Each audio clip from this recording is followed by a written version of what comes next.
హైదరాబాద్ రామకొండ రాజు రహదారిపై elevated corridor కు CM Revanth Reddy శంకుస్థాపన చేశారు. రాజు రహదారిపై 11 కిలోమీటర్ల పొడవుతో 6 లేన్లతో భారీ ఎలివేటెడ్ కారిడార్ నిర్మాణానికి భూమి పూజ చేశారు. మంత్రులు కోమటిరెడ్డి వెంకటరెడ్డి, పొన్నం ప్రభాకర్ అధికారులు ఈ కార్యక్రమంలో పాల్గొన్నారు. గత ప్రభుత్వం కేంద్రంతో గిల్లిక పెట్టుకుందని, తమ రాష్ట్ర అభివృద్ధికి కేంద్రంతో సమైక్యత ఉంటున్నామని రేవంత్ రెడ్డి తెలిపారు. తాను ఎంపీగా ఉన్నప్పుడు రాజు కారిడార్పై కేంద్రానికి చెప్పానని అన్నారు. చంద్రాయణగుట్ట ఏరియాలో డిఫెన్స్ భూములపై పీఆర్ఎస్ సర్కార్ ఇబ్బందులు పెట్టిందని అన్నారు. ప్రధానితో పాటు రక్షణ మంత్రిని కూడా కలిసి సమస్య వివరించారని అన్నారు. అత్యధిక అభివృద్ధి కోసం కేంద్ర సహకారం తప్పకుండా తీసుకుంటామని రేవంత్ రెడ్డి స్పష్టం చేశారు.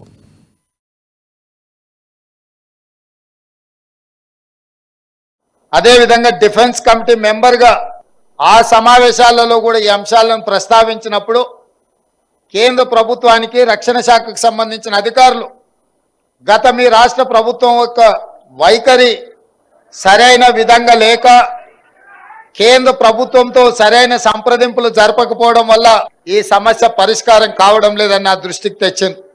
మేము బాధ్యత తీసుకున్న ఎంబడే అధికారులను పిలిచి సమీక్షించి ఈ అంశాలను అన్నిటినీ తీసుకొని ప్రధానమంత్రి నరేంద్ర మోడీ గారిని, రక్షణ శాఖ మంత్రి రాజ్నాథ్ సింగ్ గారిని కలిసి ఈ ప్రాజెక్టు యొక్క ప్రాధాన్యత, ప్రజల యొక్క అవసరము, వీటన్నిటిని వారికి సంపూర్ణంగా వివరించడం జరిగింది.